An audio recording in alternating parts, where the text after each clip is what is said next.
నమస్తే movie lovers. Welcome back to our channel BTech movie. ఇవాళ జనరల్గా ప్రతి ఒక్క డైరెక్టర్కి ఒక స్టైల్ ఉంటుంది.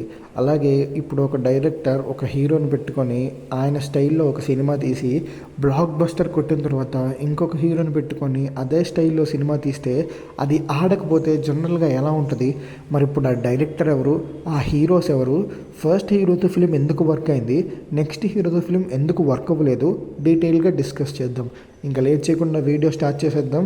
మీరు సబ్స్క్రైబ్ చేసుకొని మన వీడియోకు లైక్ వేసుకొని మీలాంటి మూవీ లవర్స్తో మన వీడియోని షేర్ చేయండి. లేట్ చేయకుండా వీడియో స్టార్ట్ చేసేద్దాం. ఫస్ట్ మనం ఈరోజు మాట్లాడుకుపోయే డైరెక్టర్ బోయపాటి సీను గారు. బోయపాటి సీను గారు ఒక ఫార్ములా పెట్టుకొని సినిమాలు తీస్తూ ఉంటారు. హీరో, మాస్ ఫైట్స్, ఎలివేషన్స్, చెవులు దద్దరిల్లిపోయే బీజిఎం, మధ్యలో family songs and family emotion, హీరోని ఎలివేట్ చేసే సీన్స్, ఇలా రాసుకొని ఒక ఫార్ములా పెట్టుకొని సినిమాలు తీస్తూ ఉంటారు. ఆయన సినిమాలన్నీ జనరల్గా ఇలానే ఉంటాయి. ఫర్ ఎగ్జాంపుల్ ఆయన ఫస్ట్ సినిమా భద్ర కొంచెం డిఫరెంట్గా ఉంటుంది. నెక్స్ట్ సినిమా నుంచి తులసి దగ్గర నుంచి స్కంద దాకా ప్రతి మూవీ మ్యాక్సిమం ఇదే జోనర్లో ఉంటుంది. సో అలా తీసిన బోయపాటి గారి సినిమాల్లో అల్లు అర్జున్ గారితో చూసిన సినిమా సరైనోడులో సేమ్ అదే స్టోరీ, కాకపోతే సరైనోడులో స్క్రీన్ ప్లే చాలా బాగా రాసుకున్నారు. నెక్స్ట్ అదే టైప్లో సంక్రాంతికి భారీ రిలీజ్ అయింది వినయ విధేయ రామ రామ్ చరణ్ గారితో, సేమ్ బోయపాటి సీను గారు. బట్ అప్పుడు సక్సెస్ అయిన సరైనోడు వినయ విధేయ రామ టైంకి వచ్చేసరికి ఎందుకు ఫెయిల్ అయింది? రీజన్స్ ఏంటో చూద్దాం. Number 1, Sarrainodu BGM and songs. సరైనోడులో బీజిఎం అండ్ సాంగ్స్ చాలా బాగా ఎక్కేసాయి. ఎస్పెషల్లీ సరైనోడు మ్యూజిక్ డైరెక్టర్ తమనన్న కావడంతో మాస్ బీజిఎమ్స్ ఇచ్చాడు. చెవులు దద్దరిల్లిపోయే బీజిఎమ్స్. అల్లు అర్జున్ గారి ఎంట్రీ కానీ, ఇంటర్వెల్ ఫైట్కి కానీ, క్లైమాక్స్ ఫైట్కి కానీ, సాంగ్స్ కానీ అన్నీ ఎక్కడ తగ్గకుండా ప్రతి సాంగ్ ఎక్కింది సరైనోడులో. ప్రతి సాంగ్ హిట్ అయింది. బీజిఎం కూడా చాలా మంచిగా ప్లేస్ అయింది. అది సరైనోడికి చాలా ప్లస్ పాయింట్ అయింది. మూవీ గురించి జనంలో బస్ కూడా క్రియేట్ చేశాయి సాంగ్స్.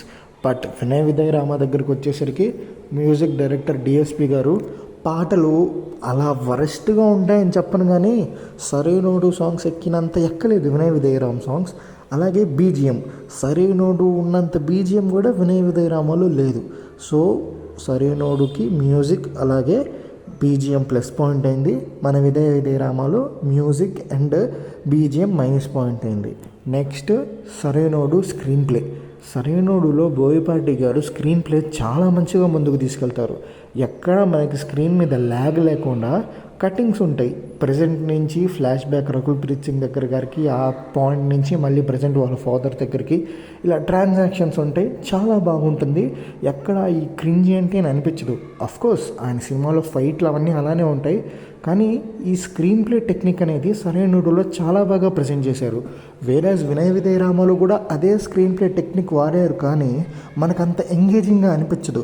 వాళ్ళ అన్నయ్య దగ్గర నుంచి కట్ అయ్యి మళ్ళీ చచ్చిపోయాడని, మళ్ళీ బతికాడని, ఈ ట్రాన్సాక్షన్లో ఆడియన్స్కి సినిమా మీద ఇంట్రెస్టే పోయింది వినయ విధేయ రామ దగ్గరకు వచ్చేసరికి.